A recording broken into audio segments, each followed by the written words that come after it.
Oops. Thank you so much. And what a privilege it is. I want to thank Fellowships for the invitation to be a part of this program. I titled my talk tonight, Gratitude, Am I Listening to My Life? When I became interested in mediumship, I was very fortunate to have a mentor in Columbus, Ohio. And she was been a spiritualist for a long time and was just a magical person. And she would see spirit everywhere in everything. And I thought that was so magical and I wanted it. And I kept praying about it. I want that. And I was guided to start a list of gratitude every night. What was I grateful for? And I was back in this mid-70s. I learned of Rocco Errico's teaching. He came to Unity Village, the world headquarters, where I was a member of the congregation. And his interpretation of angels. You know, we all hear angels all around us. Well, Rocco's interpretation is they do not have wings, but indicate the omnipresence. They represent God's counsel that is present everywhere. About a few months before COVID happened, I happened to be in Naples, Florida. And I had read through all of the reading materials I had taken. And so I thought, well, I'll just run into Barnes & Noble, pick up a book in about 10 minutes. But I kind of knew what I wanted and that they had it. And as I walked in, now I had not been in Barnes & Noble for years. And as I walked into the store, right there was a table full of books about the Holocaust. And the impact just hit me right here.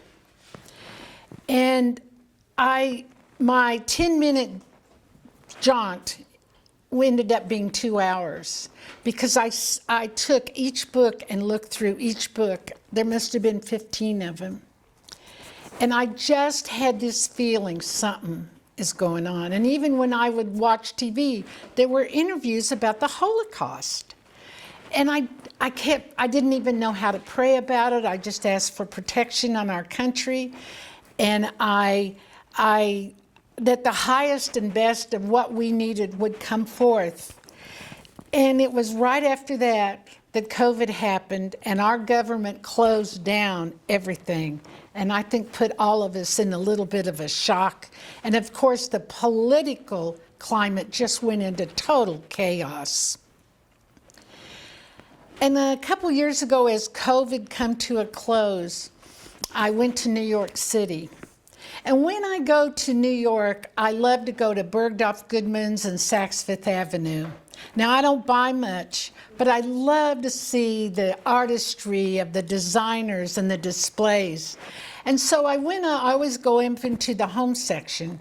And when I went into the home section, I was in Bergdorf's, I looked and what was displayed, a huge display of plaques, pillows, throws, anything you could imagine about having gratitude, being grateful, count your blessings, be thankful. And I was, wow. And that icky feeling that I had had for so long just started to lift. I said, thank you, Spirit, thank you. And so the next day I went over to Saks Fifth Avenue. And I went up, of course, to the home section, and what did I see? But this huge display on pillows, on blankets, on throws, on plaques of every description, gratitude, thankfulness, blessings. Oh my gosh, I was so excited. So a week later, I came to Lilydale, and I went into Dollar General. And what was the display? Blessings, thankfulness, plaques, blankets, everything, pillows, gratitude. And I I mean, it just changed everything. And I got to thinking, Saks Fifth Avenue, Bergdorf's, Dollar General. And I said, Spirit was reaching every social, economic level in our culture with this message. And even if you're agnostic and you are maybe an atheist, you're going to have a message of this in your house, I'm sure. And 2 years later, it's still being sold. So people, unawares, all across our culture, are seeing this go into their subconscious. And it makes me so excited about the future. But without a doubt, we're being, the consciousness of gratitude is growing.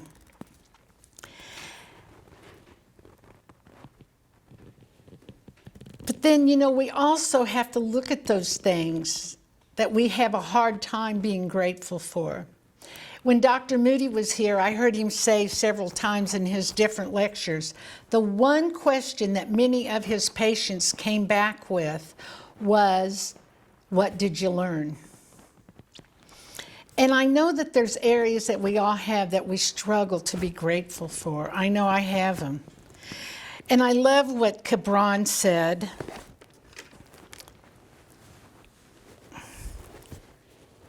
I learned to be silent by the talkativeness.